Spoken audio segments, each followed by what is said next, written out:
Hi everyone, today I'm going to show you how to easily and effectively code your BMW. Coding allows you to enable or disable certain cars' features that have been either turned on or off by the manufacturers for whatever reasons. It could be country specific, but an example would be the amber lights in the headlights, or the annoying door chime, the annoying seatbelt chime, also the maybe the GPS or the navigation message that you get every time you start the car. You can disable all of those things. You can also disable or enable active sound, which some of you love and some of you hate. So today I'm going to show you how to easily do it, and to do so you need two things. You need to download an app onto your phone called BimmerCode, and this app allows you to connect with your car. Now the interface for that connection is this VPAC Bluetooth OBD adapter. This is one of many you could get, and actually I'm going to link everything in the description below in case you're interested in many different ones. But this is sort of the middle of the road one. It's not the fastest, it's not the slowest, but it's very affordable, and I've been very happy with it. So to do it, basically what you have to do is we plug it into the OBD and wait for the status light to come on. Now that your status light is on, next thing you need to do is put the ignition on, and then we go to the app, car related BimmerCode, and you hit connect, and the app is going to scan through the ECU. It's going to probably take a minute or so, and then it's going to allow you to connect. Okay, once it connects, you will see this menu, which essentially has all the features that you can enable or disable. This app is free if you want to scan your car, but if you want to start coding, you need to purchase it. So you go to the settings, you do unlock coding, and in my case, so it's $26.99. If you ask me, it's totally worth it, but in my case, I want to restore purchase because I've already purchased it. I'm going to turn off screen recording to put the password in. Okay, coding is now unlocked. Done, click done. Before we actually do anything, first thing you want to do is you want to go into your phone settings and go into the airplane mode. Why? Because when you're coding and communicating with the car's ECU, you don't want that communication to be interrupted. So if someone calls you, that communication might be interrupted, and that means trouble. So you don't want that to happen. So make sure you put your phone in airplane mode. Once it's on, you can play with all these settings, and these are very easy settings. You can go into the advanced settings, but I'm going to do another video on that. Today I'm going to focus on anything that's just simply on and off. One of the best and most popular features is this active sound. So you click active sound.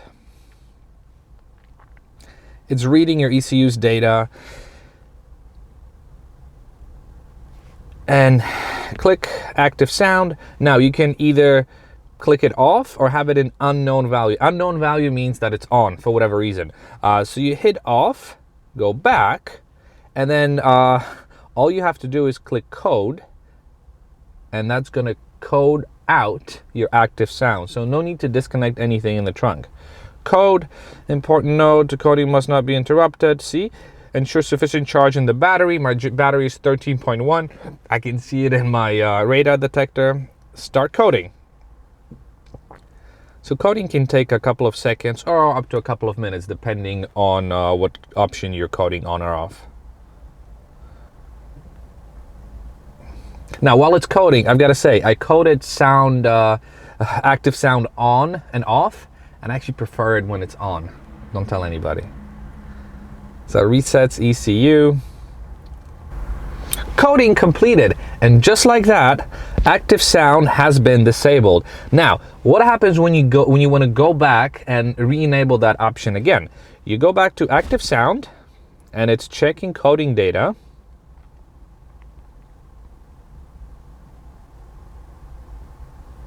Active sound design mode off. So you want to enable it again. You hit the button again. Uh-oh, what happens? It's off. Please use a backup if you want to restore this setting. Okay, so where's our backup? Great question. See at the bottom of the screen, it says backups. You go to backup. Now these are all the backups. So you can see back in September, actually, I've been playing with it. So the last backup we had was today, and now you know the date I'm filming this video. So we did a backup at 1/4/19, 9:50. There you go. Backup loaded. Oh no, this is the other backup, 9:49.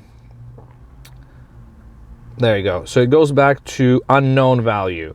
So that means you can code on your active sound, and that's exactly what I'm gonna do. So active sound, code, start coding. And just like that, we are turning active sound on again. Takes a couple of seconds. Coding completed. Bam. And just like that. Now let's go through some of the features. I'm not going to enable and disable everything on camera because it would take a while, but you can disable a couple of interesting things. So for example, let's see, advanced crash safety module. So this is a good one. We're actually disabled a lot of annoying features. So seatbelt reminder, driver seat, not active.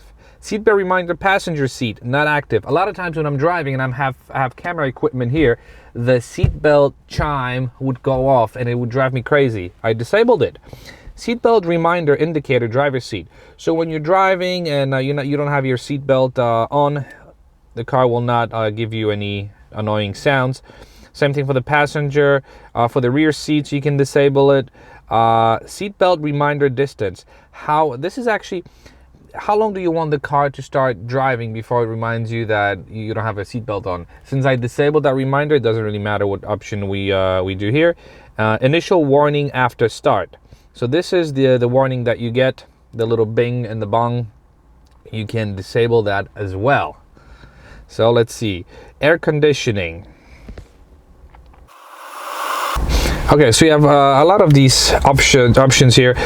Air conditioning memory, so it always remembers the temperature, circulation memory active, air conditioning on with auto. You have all these air conditioning features. I don't really care about that.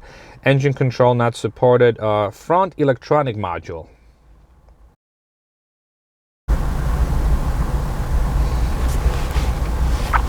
Okay, so here you have a lot of features that you could go through. So it took a while to load, but let me just highlight some of them. Ambient lighting brightness depending on instrument cluster, active. So when you're changing your instrument cluster using that little knob there, the lighting changes with you as well. Brightening, there you go. Angel eyes brightness, low beams. So actually, I'm gonna bump that up. So how bright do I want the angel lights to be? Engine lights brightness with parking lights. So with parking lights, I want them to be at 100%. And with low beams, I want them to be at 80%. Okay, let's see, what else can we do? Audio, shut off radio navigation when driver door is open. I don't want that.